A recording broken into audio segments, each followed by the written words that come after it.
नमस्कार। यह कहानी एक छोटे से गांव की है जो घने जंगलों और पहाड़ियों के बीच बसा हुआ था। उस गांव में एक पुरानी हवेली थी जिसे चंद्रकांता की हवेली कहा जाता था।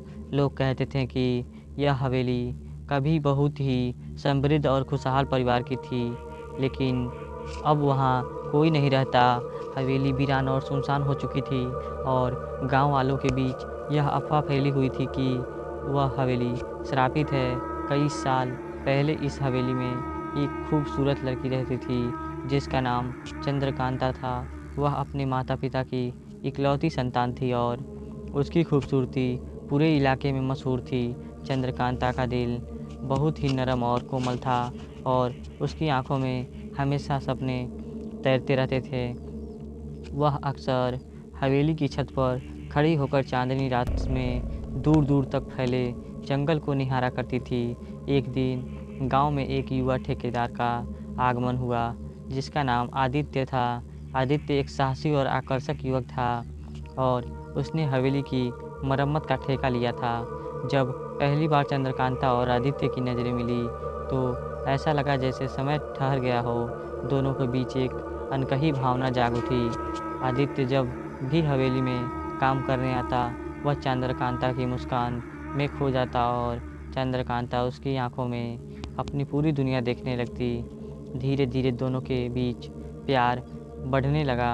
चंद्रकांता और आदित्य अक्सर छुपकर मिलते और अपने भविष्य के सपने बुनते, लेकिन चंद्रकांता के पिता ठाकुर साहब एक कठोर और अकर्मी व्यक्ति थे।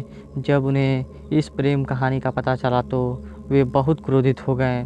उन्हें चंद्रकांता को हवेली में कैद कर दिया और आदित्य को गांव से बाहर निकालने की धमकी दी, लेकिन प्रेम कहाँ समाज और बंदिशों को मानता है। एक रात जब पूरा गांव गहरी नींद में था, आदित्य ने चुपके से हवेली के अंदर घुसने की कोशिश की। वह चंद्रकांता को लेकर भाग जाना चाहता था, लेकिन तभी ठाकुर साहब ने उसे पकड़ लिया।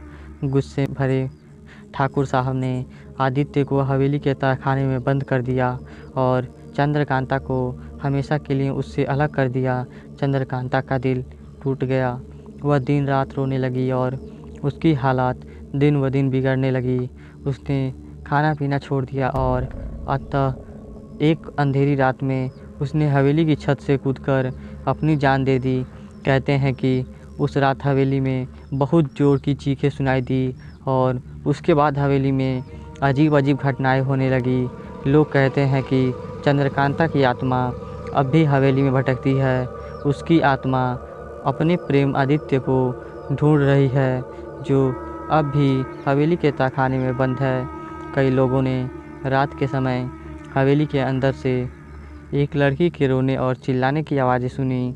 कहते हैं कि अगर कोई व्यक्ति उस हवेली के पास जाता है तो उसे ऐसा महसूस होता है जैसे कोई अदृश्य शक्ति उसे अपनी ओर खींच रही हो। एक बार गांव के कुछ नवयुवकों ने इस बात की सच्चाई जानने की कोशिश की। वे लोग आधी रात को हवेली के अंदर गए और वहां की डरावनी स्थितियों का सामना किया। उन्होंने बताया कि हवेली के अंदर जाते ही उन्हें ठंडी हवाओं का और चंद्रकांता की आवाज़ें सुनाई दी। अचानक एक साया उनके सामने आकर खड़ा हो गया। वह साया चंद्रकांता का था जो अपने प्रेमी को ढूंढ रही थी। युवकों ने डर के मारे वहां से भागना ही उचित समझा, लेकिन उनमें से एक युवक पीछे छूट गया। वह कभी वापस नहीं लौटा। गांव वाले कहते हैं कि चंद्रकांता और आदित्य की आत्माएं अब भी हवेली में कैद हैं। उनका प्रेम अधूरा रह गया और वे अब भी एक दूसरे रहे हैं। गांव वाले अब उस हवेली के आसपास जाने से डरते हैं क्योंकि वहां जाने वाला कभी वापस नहीं लौटता। हवेली की वीरानगी और उसके अंदर छिपे दर्दनाक रहस्यों में उसे एक भूतिया जगह बना दिया है जिसे भूल पाना असंभव है। इस कहानी का अंत न तो सुखद है और न ही उम्मीद भरा।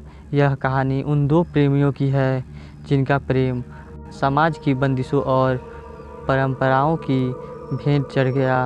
उनकी आत्माएं अब भी उस हवेली में बसी हैं, अपने प्रेम को पूरा करने की आस में, लेकिन उनका यह सपना कभी पूरा नहीं होगा और इसी अधूरे प्रेम ने उस हवेली को श्रापित बना दिया है, जहां अब केवल दर्द, आंसू और मौत का साया है। तो दोस्तों, यह कहानी आपको कैसी लगी? कहानी अगर थोड़ी भी अच्छी लगी हो तो वीडियो को लाइक और चैनल को सब्सक्राइब ज़रूर करें और कमेंट करना ना भूलें।